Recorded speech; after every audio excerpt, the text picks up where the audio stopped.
Hindi na ngayon Gilas Pilipinas ang problema sa lineup. Mukhang tila Jordan at Iran na.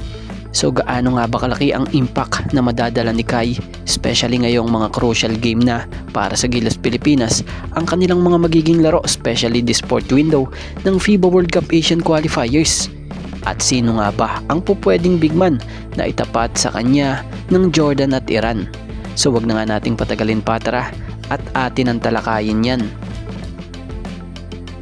So napakagandang araw nga ito para sa mga Pinoy fans ng Gilas Pilipinas dahil sa makikita na muli nating maglaro para sa bayan ang ating pinakamalaking manlalaro at pambato na isang 7'3" center big man na si Kai Sotto para nga sa ating men's basketball national team na Gilas Pilipinas.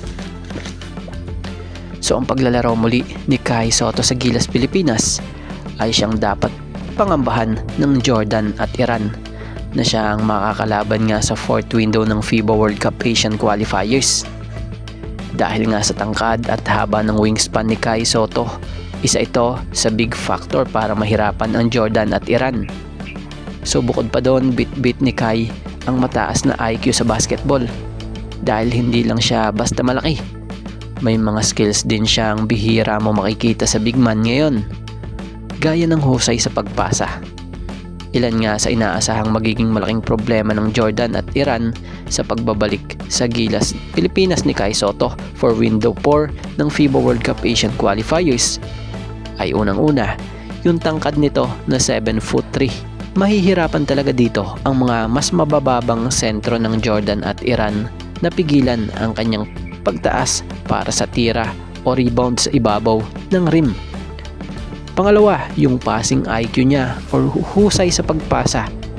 Nakakagawa nga siya ng play mula sa poste at nakakapasa sa mga sumusugod na kakampi gaya ng ginagawa ni Justin Brownlee. At pangatlo ay ang pagiging rim protector niya, kung saan kaya niyang pigilan ang gaya ng mga layup or tira sa loob ng shaded area gamit ang kanyang mahahabang kamay.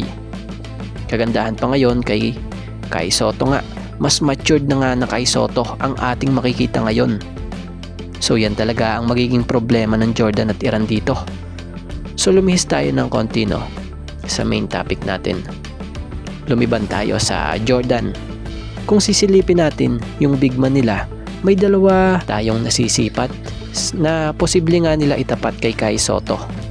Gaya nitong mga pangunahing big man ng Jordan, unang-una ay itong si Ahmad Al-Duwairi na kilala ngang dominanteng 7'-footer center na siyang kilalang leader sa ilalim ng board para sa team ng Jordan. Pangalawa nga ay itong si Muhammad Hussein, isang eksperyensadong center na karaniwang katuwang ni Al-Duwairi sa rotation sa paint.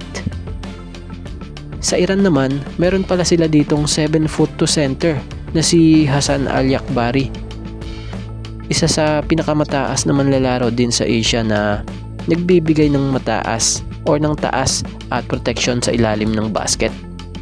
So sa tingin naman dito or sa tingin naman natin dito, kayang-kaya ito ni Kai Sotto, lalo't kung di tayo nagkakamali hindi gaanong nabababa dito sa Iran.